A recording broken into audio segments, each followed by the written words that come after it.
Docteur Jean-Philippe Chipot, bonjour. Bonjour. Vous êtes directeur de recherche et représentant de l'IRD à Cotonou au Bénin. Comment rendre plus disponibles les antivenins en Afrique ? Alors, il y a deux aspects très différents, mais qui sont tout à fait complémentaires.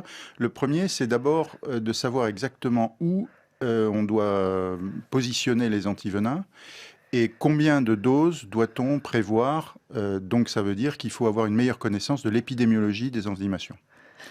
Donc ça veut dire qu'on connaît très mal le nombre de morsures de serpents ou de piqûres de scorpions en Afrique. Absolument. On a les piqûres de scorpions en Afrique du Nord, on commence à bien connaître parce que maintenant les données sanitaires nous parviennent. Mais pour les morsures de serpents en Afrique subsaharienne, on a encore très peu de pays qui les comptabilisent de façon sérieuse. Il y a des antivenins efficaces mais qui coûtent très cher et qui sont peu disponibles. Voilà. Alors le deuxième aspect, c'est effectivement le coût des antivenins.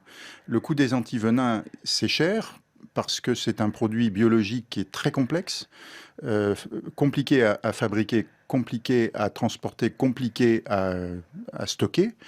Et donc, il faut trouver des systèmes économiques, un modèle économique qui permette de financer ces Parce que c'est antivenins. combien un antivenin ?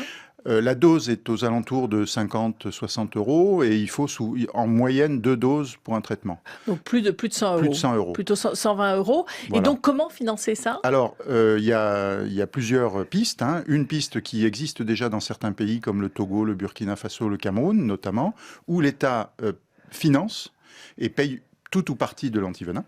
Et deuxièmement, mettre à contribution les sociétés privées, les collectivités locales et évidemment les patients également. Et un conseil à donner à ceux qui nous écoutent, c'est en cas de morsure de serpent et de piqûre de scorpion, il faut aller consulter. C'est ça. Aller à l'hôpital et demander à être traité par un antivenin.